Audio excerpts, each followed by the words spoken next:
really delighted to be back at Nasscom Foundation. We won one of the first awards at the Nasscom Foundation.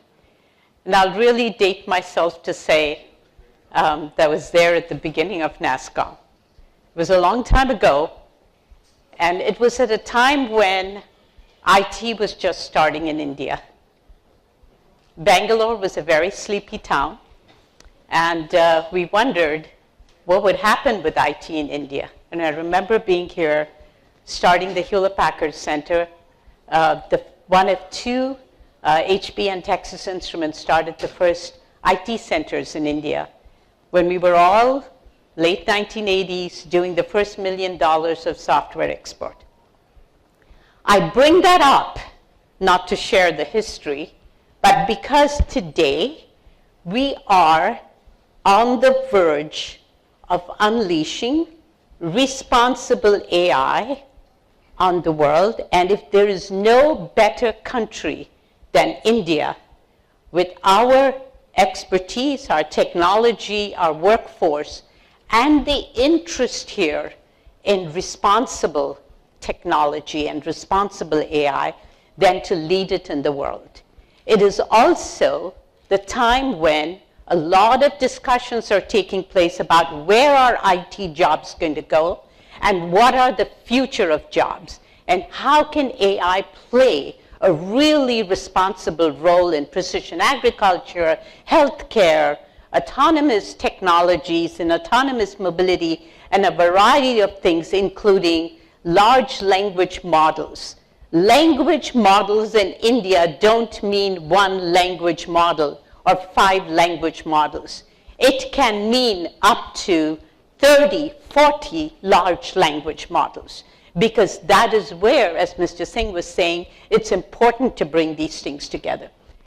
Responsible AI, I use this picture to talk about technology and inclusion.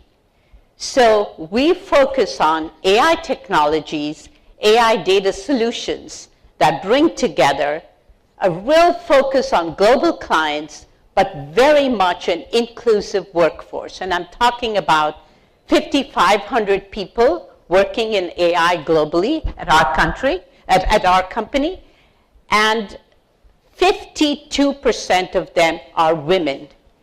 And about 70% are young people from what you would consider Tier 2, Tier 3 towns, not just in India, but also in the US.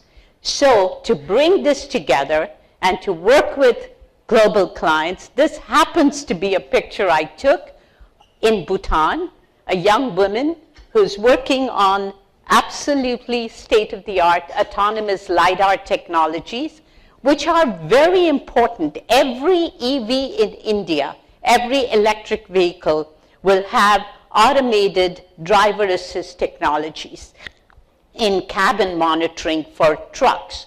So autonomous mobility, drone mobility are going to be very critical.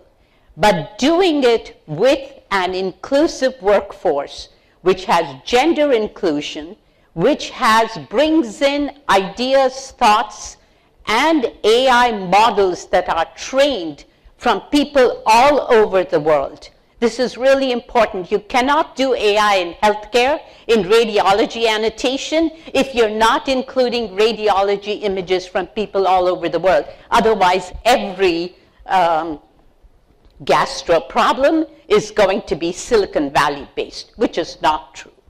So the inclusion is really important. We talk about prioritizing radio safety, road safety, trucks, EVs, being responsible here, drones for broadest border security. So there are a variety of projects we work in. And I'm not here to just give the litany of the applications. What I want to emphasize more is the importance of having each of these models, the way we deploy them. AI is just on the verge of starting production and going into production and being deployed. And in a major way, enterprise AI is starting to happen. Government AI is starting to happen. And India is at the leading edge of that. And we can create, if we, little we, iMerit, can create 5,000 AI jobs, over 1,200 during the COVID years, then AI can be a job market for Indian IT, for Indian youth to be able to get into. I want to talk a little bit on the healthcare side. If I look at probably the most important applications, both globally and in India, is the use of generative AI in healthcare, as well as large vision models and training AI technologies like radiology, like cancer cell categorization, things like that, to provide diagnostics sort of at a more macro level of diagnostics, at a higher level, on a mobile with these models, so a person in a remote area or in a clinic or in a mobile clinic in a rural area can actually have this annotation, a level of diagnostics that says, take this to a specialist or to a radiologist, and it's able to be transmitted to a radiologist sitting in one of the metros or in one of the tier 1 towns, and being able to provide that information back. The same is true, that's on the computer vision side. The same is true if you're dealing with maternal and child care information at the epidemiological level, and you will have this information at every ASHA worker's hand because everybody has mobile today. The ability to do that in multiple languages through large language models, and people like, there are many companies like Krutrim and people like that, we partner with, many of them are actually starting to do that in India. So these are applications that become very important for equitable access and improved welfare, two very important things in the SDGs that we're focused on. I think this is an area probably that I'm very focused on healthcare and the agriculture, because being able to provide farmers with resource utilization, smart water usage, helping farmers through precision agriculture, being able to look at a crop, and this is something we actually do today, look at a crop at a small level in a field and start to see a disease just emerging, and being able to address that at that small level rather than when it's spread through the field, and being able to target that disease killing rather than spraying whole huge fields. It's the difference between targeted cancer treatment and sort of just infusing the body with chemotherapy, for example, or any other kind of therapy. This is the agricultural utilization of that, and being able to do that with smart sensors and precision agriculture in an area that I believe can really make a difference. So this is all about, how do you scale it? And to me, that's what's happening today, is how do you scale it? You need three things. Everybody talks about AI technologies. When you look at companies in the world that VCs are investing in, it's always in technology. Technology is one aspect of it. The talent, the technique, the experts, the specialists that you need in each of these areas is where expertise comes in to take that technology and transform it into results, into impact, into actions, results, and actually the impact and the outcomes of that. So this is one of the things I believe in, is that AI, the future of AI jobs, requires a lot of retraining, but it is there.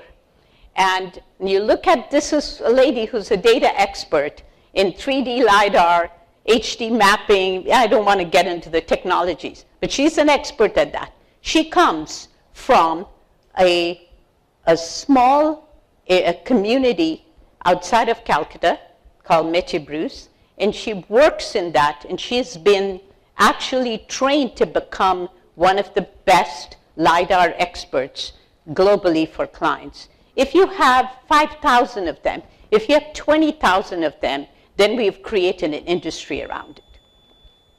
So I want to end with future of jobs in AI. There are jobs, of course, coming out of the IITs, the experts, the medical schools, etc.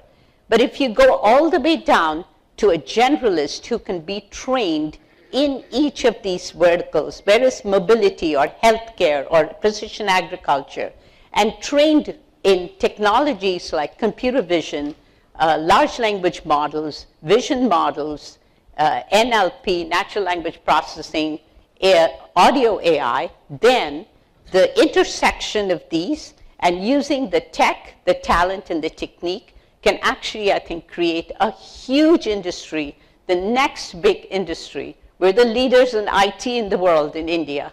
Well, we definitely can be, with the current thrust that's happening, leaders in responsible AI. Thank you.